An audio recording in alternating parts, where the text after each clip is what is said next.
Hi, Chris. Hi, Lonna. Hello, everyone. Many of you have a variety of exercise accessories that we often use in our sessions. If you're coming up short, I'll give you some alternative options.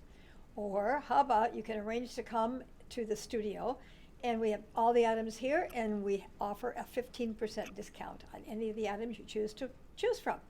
Some of the items we'll make use of in our videos will be our foam rollers. Some of you have the full foam roller. There's the half foam roller. And if neither of them are available, then we can use a rolled up yoga mat or even a rolled up towel. So there's always some different options. The stability disc, favorite. We use it for balance, but also I like to use it for sitting. So you can do a lot of stability work, alignment work, pelvic clocks, and of course we can use it when we lie down at the hips and up the upper shoulders. A good thing to have. The stretch bands, we have a variety of bands we use in our sessions, and hopefully you have some of them at home. I like the long band where we can do some upper body opening and stretching and releasing. Then we have the smaller bands, which can be used again for strength, for legs, and for hips, and we have a variety of sizes in those as well. So hopefully some of you have those. Then there's the magic circle. Joseph Pilates magic circle. It never goes away. And that again is very versatile. Sitting, lying down, above the head, stretches, upper body work. It truly is magic. And not forget to take it on your walks. Balls, we have balls of all kinds, sizes, and hardnesses. And they can be used for fascial release, for upper back, calves, everywhere.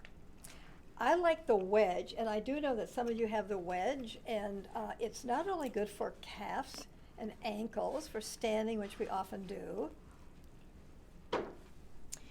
I also like it when you're lying down underneath the hips or underneath the shoulders to facilitate a little bit of spinal articulation. I like the mini blocks, which I think are the best things that have come along since the magic circle. And many of you have these at home.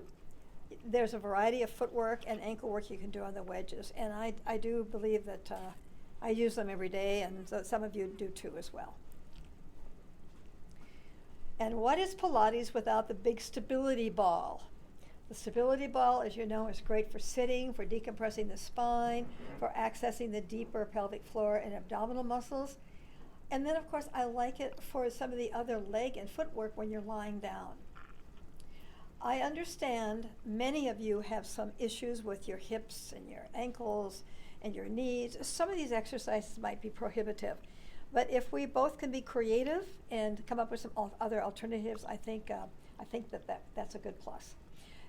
Chris is sitting on a stool. You can always sit on a chair or a little bench to do some of these exercises if you are limited in lying down on the mat. Before we get started, a few reminders. One of our missions at the studio has always been damage control. While doing any exercise, remember that getting into and out of the exercise is part of the exercise. So for example, when you lie down on the mat, many of us have some back issues, and we want to avoid them, of course, if we do not have them. So I always recommend, regardless, that you start lying on your side, you roll down on your side, and then you roll back. And then when you get up, the same reverse process. You roll to your side, all the way to your side. You need some upper body and abdominal strength, and you get up.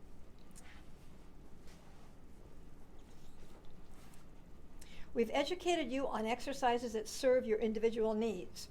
Joint issues and replacements, shoulder restrictions, back and spine, etc. So while we have always kept you safe, you each need to do the same while you are exercising without our watchful eyes. So now it's time to set up your exercise station.